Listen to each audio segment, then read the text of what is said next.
Many speakers have bright highs, bloated bass, or the typical overemphasized showroom sound. The TagaHarmony Diamond B-60 version 3 bookshelf speakers are completely different. But is it good or bad news? Please leave a like and let's find out.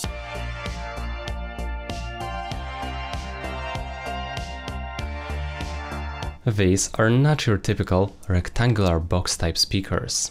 They look regular when viewed from the front, with a rounded off top. But when viewed from the top, you can see that the sides curve inward towards the rear. It makes for a fairly elegant, but not boring aesthetic. I'm sure that it will have its fans and people who aren't particularly keen on how it looks. You can let me know in the comments which group you belong to.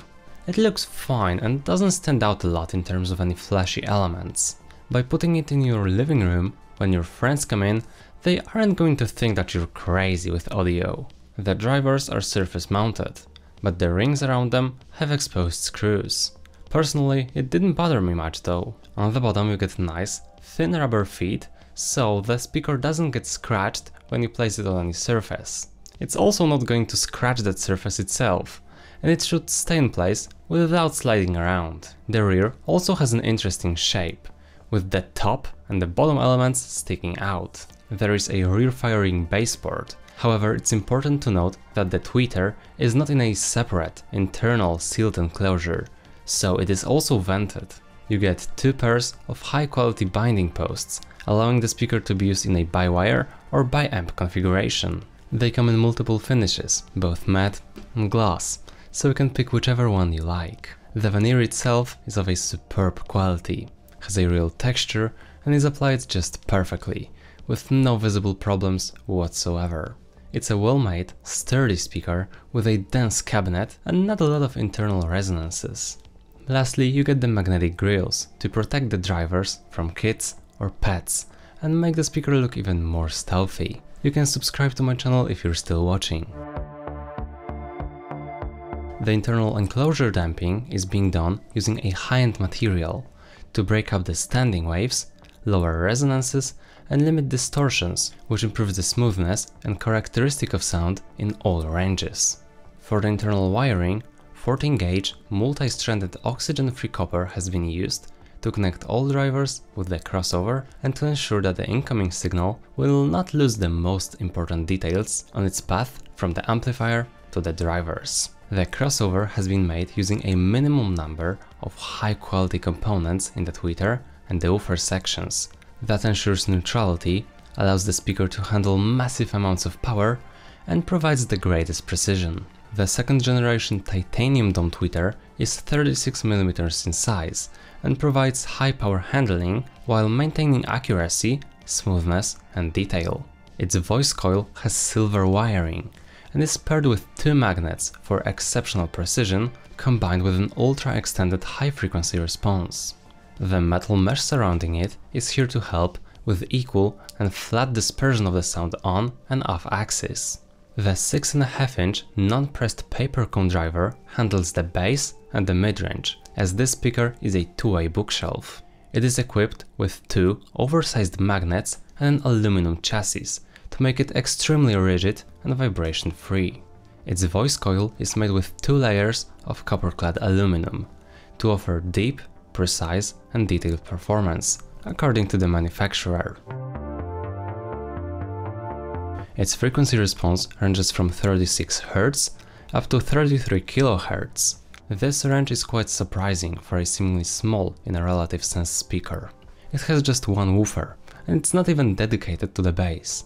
The treble extends much above the human hearing range.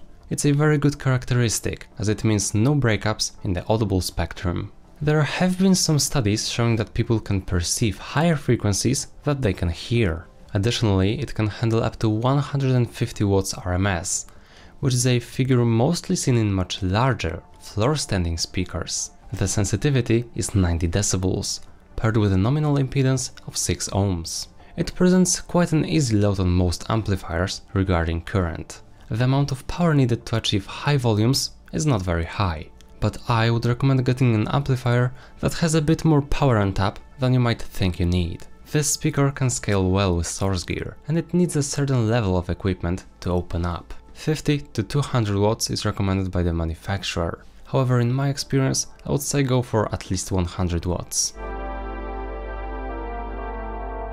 At first sight, my initial impressions of the speaker indicated that it sounds very boring, nothing stands out and it just plays the music. But the more I listened to it, the more I realized, wait, it's been a long time, I'm still listening to it and I didn't get bored.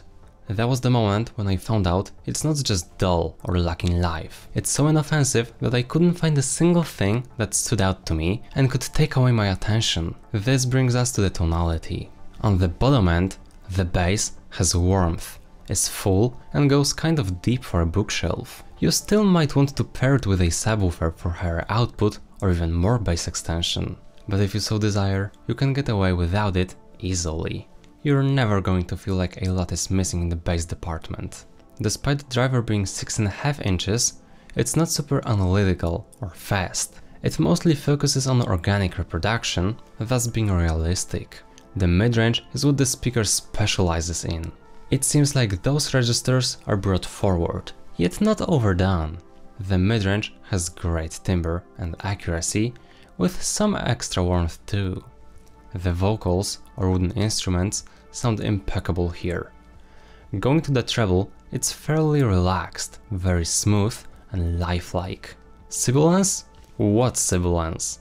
You'd have to try really hard to make it overly sharp or even bright. The source gear you put behind the speaker is a decision you have to make on your own. But I can tell you, if you're looking for some more excitement up top, you can get some without crossing the line by using sharper, for example topping DACs.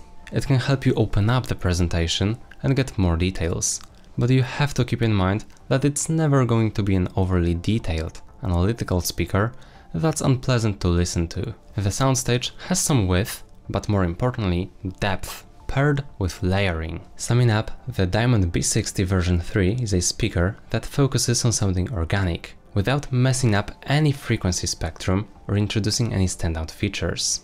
It's going to sound good with almost any source gear, plus it's fairly flexible with positioning. If you're into a warmer, relaxed presentation, but would still like to get some of the typical audiophile features, it is a great choice.